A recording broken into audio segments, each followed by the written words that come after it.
The Short Second Life of Bree Tanner. Beastly Wizard's First Rule, stars above.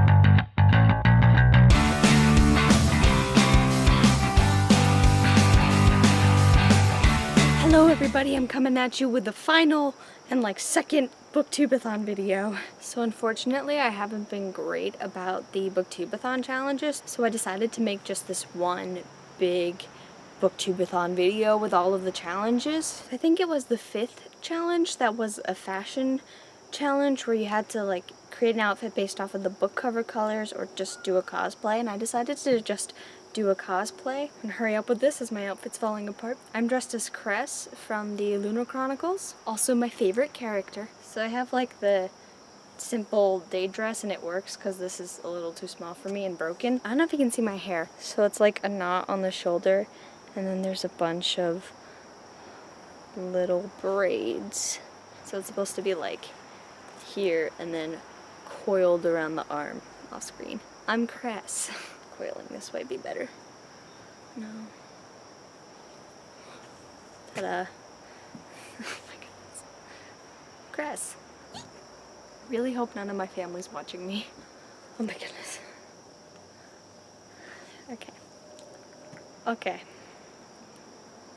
Right here. The final challenge I have to complete is the last challenge, which is the talking about your favorite book. I haven't read what I think is my favorite book in a very long time, so it should come as no surprise that I consider my favorite book to be Harry Potter and the Goblet of Fire by J.K. Rowling. I think one thing I love about this book is that it has both the light-hearted and childhood innocence of the earlier books, while also starting to get into the darker, depressed stuff of the later books. I was not a huge fan of Order of the Phoenix and Half-Blood Prince. Well, I was a huge fan, but not as much as the other books. I think the Goblet of Fire appealed to me because it's that halfway in maturity. I think it was also really cool because you get to learn a lot about the wizarding world. You do that in Deathly Hallows as well, and I think that's why that's my second favorite in the series. And then the first is my third favorite. Sensing a pattern. It's true you learn things in every book, but I think especially in Goblet of Fire you get to see different aspects of the wizarding world rather than just in Half-Blood Prince you're seeing a lot of revealed secrets and things about the past, which is interesting, but it's not quite the same. There's a lot of action and excitement and this way and that way and so much stuff going on. I think it's also where the characters became more complex, but it was before that they got kind of irritating to 10, 11-year-old me. So again, it's really hard for me to express what exactly I loved about that book. I think there were a lot of new and interesting characters. There was just a lot to absorb, and a lot of exciting things happened. To me, that book has always stood out. I always come back to that book. I can probably more easily articulate why I love the Harry Potter series as a whole, but I think a lot of people feel the same way. We read books to escape into other worlds, and I think the wizarding world is just a world that we all want to be in. I think its popularity is probably also attributed to the fact that online presence was more of a thing. It was really the whole world loving the book together. I don't know if I'd say that Goblet of Fire is my favorite movie, but it's not my least favorite. So it's overall, both for the movies and books, it's a solid installment. A lot of people don't really like Goblet of Fire. It's not their favorite. I find people tend to either like Prisoner of Azkaban or one of the last few books. And while I absolutely loved Deathly Hallows, I think Deathly Hallows is my second favorite, partially because it's so different. They're no longer at Hogwarts. It's a totally different way of living for Harry. And that's kind of what happens in the Triwizard Tournament. Even the Wizarding World, even Hogwarts, is a little bit different. The systems of things are different. So I hope something like meaningful came out of that. I really honestly do love that book, and I do love the entire series with all my heart. Maybe it's also the fact that Goblet of Fire is one that I would really like to be in. I guess the Philosopher's Stone is also one that's like good to be in. I wouldn't really want to be in the Deathly Hallows or the other ones. Like, I wouldn't want to be there when Umbridge is there. I wouldn't want Dementors on the ground. But like a Triwizard Tournament, heck yeah. I mean, I know Voldemort comes back at the end, and the Defense Against the Dark Arts teacher is like really intense. Also, I wonder, like, how did the other students, so they're there all year, where did they get their education? Is it like homeschooling, so the headmasters just educate them? Like, what goes on? Does it say in the book that they like travel back and forth, so they're not there the whole year, just around the tournament times?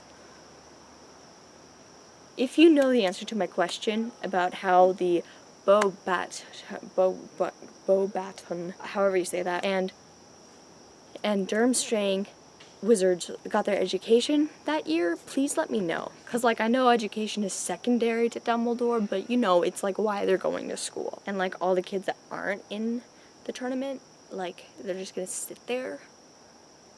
I mean, maybe some people are like, ooh, a year off school to be somewhere else, but what education was there? So on one of the days last week, I decided to do some reading rather than make a video. So the book I read was the book to adaptation one, because I really want to see the movie. It's Do Androids Dream of Sheep? Wasn't there a challenge that was like a book that someone else really wants you to read? This is that book too. I got to page 31. I mean, that's faster than I expected in the short amount of time I had to read. I just wish I could have read more, but I've been reading it since Booktube-A-Thon ended, so that's good. You can clearly tell when this book was written based on some of the language. So far, I'm not a huge fan. It's just the style of writing. I'm just not a big fan of it. It's also difficult because since the language used was used in a different era of writing and not the modern era that I typically read because I'm basic. But also it's a lot of world building and just jumping into it. So I don't fully understand what's going on a lot of the time. It's really hard to jump around in a book and be confusing while I'm also trying to like get my bearings as to like, how is this written? What do these words mean? So at the moment, I'm not the biggest fan, but I'm hoping it'll pick up and I'll like it more. I'm only like at the end of chapter 3, so it's not like I can really make a solid judgment on it yet. There were a few other books I was going to read, but I'm pretty sure I mentioned them in the other video, and I just didn't get around to it. But I'm hoping that this video at least I hope this video is at least somewhat fulfilling and makes up for the fact that I didn't make daily videos. Thank you so much for watching. I do hope you enjoyed it. I really enjoyed doing the challenges, so I'm glad that I was able to make this summation video. Also, I'm just really excited to dress up like Chris. That's all. Bye!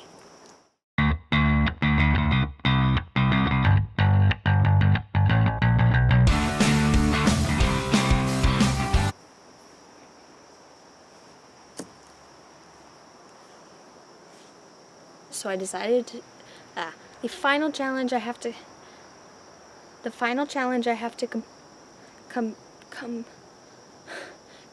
compete, and my hair is so